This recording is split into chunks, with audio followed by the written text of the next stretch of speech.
هذا الملخص من إعداد GPT-4 AR. طيب، في قلب كل ذكاء اصطناعي حقيقي في قطعة أساسية ناقصة، وهي الذاكرة. الذاكرة هي اللي بتفرق بين مجرد أداة بسيطة وبين وكيل ذكي فعلا قادر يفهمنا ويتفاعل معانا.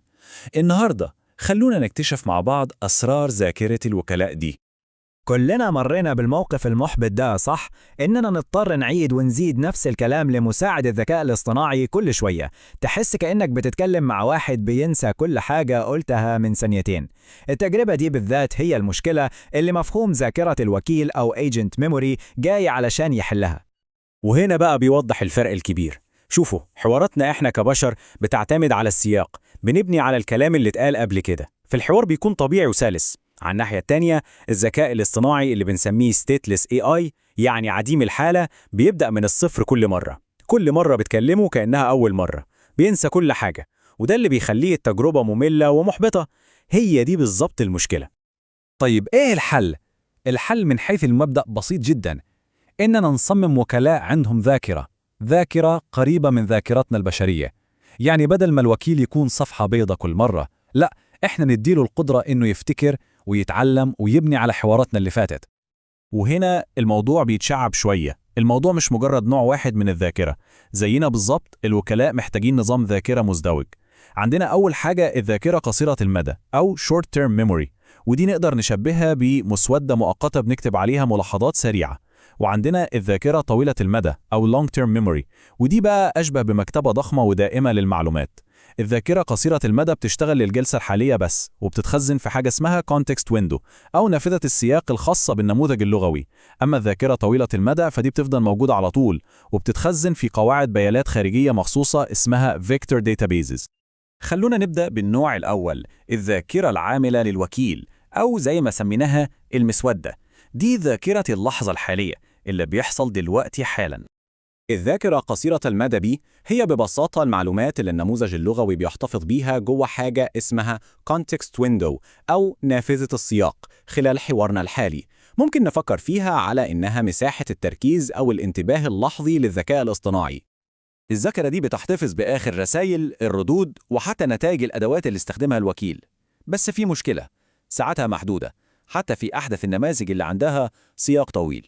والأهم من كده إن كل المعلومات دي بتتمسح بمجرد ما المحادثة تنتهي. ورغم إنها أساسية عشان الحوار يفضل مترابط، لكنها لوحدها مش كفاية أبداً.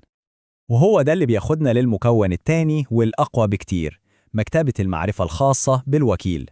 هنا بقى بنتكلم عن الاستمرارية، عن التعلم الحقيقي. الذاكرة طويلة المدى هي عبارة عن قاعدة معرفة دايمة بتتخزن بره الوكيل، غالباً في حاجة اسمها Vector Database أو قاعدة بيانات المتجهات. ودي مش أي قاعدة بيانات وخلاص، دي بترتب المعلومات حسب المعنى مش بس حسب الكلمات. وده بيفتح الباب لحاجة قوية جداً اسمها Semantic Search أو البحث الدلالي. يعني إيه؟ يعني الوكيل يقدر يدور على الأفكار والمفاهيم نفسها، مش بس يطابق الكلمات المفتاحية. قوة المكتبة دي رهيبة، بتخلي الوكيل يقدر يحتفظ بالمعلومات بين كل محادثاتنا ويخصص التجربة على حسب تفضيلاتنا اللي بيفتكرها. والأهم من كل ده، بتخليه يتعلم ويتحسن مع الوقت. وهي كمان حجر الأساس لمهام معقدة زي تقنية ال RAG أو Retrieval Augmented Generation، اللي فيها الوكيل بيروح للمكتبة دي عشان يجيب معلومات تساعده يدينا إجابات أدق وأغنى بكتير. تمام، كل ده كلام نظري جميل، لكن يا ترى إزاي كل ده بيشتغل على أرض الواقع؟ خلونا ننتقل من المفاهيم للتطبيق العملي ونشوف إزاي الأنظمة الذكية دي بتتبني. الرسم البياني ده بيلخص العملية كلها بشكل ممتاز.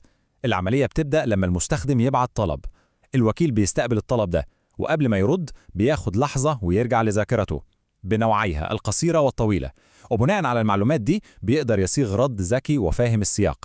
هي عبارة عن دايرة مستمرة، استقبال، تذكر، ثم استجابة.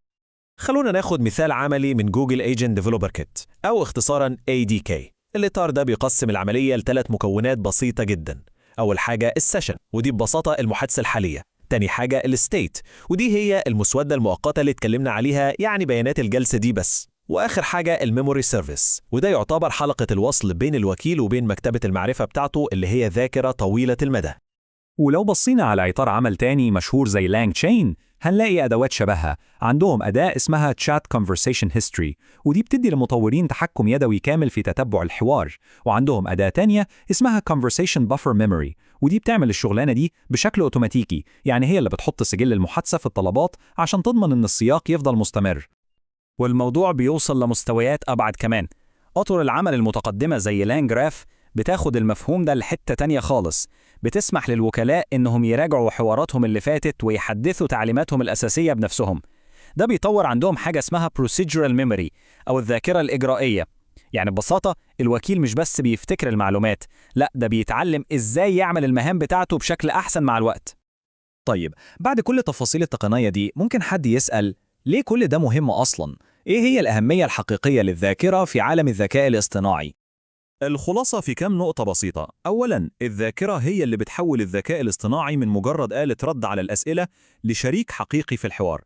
ثانياً، الحل المثالي هو نظام الذاكرة المزدوج، ذاكرة قصيرة المدى عشان الحوار يفضل ماشي بسلاسة، وذاكرة طويلة المدى عشان الوكيل يقدر يتعلم ويتطور بجد. وأخيراً، أطر العمل زي ADK ولانج تشين بتقدم الأدوات اللي بتخلي بناء العقل الرقمي ده ممكن. وهنا أحب أسيبكم مع سؤال للتفكير. لو الوكيل وصل لمرحلة إنه قادر يفتكر ويتعلم ويتأقلم، يا ترى فين هيكون الخط الفاصل بينه وبين كونه مجرد أداة وبينه وبين كونه شريك ومتعاون حقيقي؟ ده هو المستقبل اللي تقنيات الذاكرة دي بتبنيه دلوقتي قدام عينينا.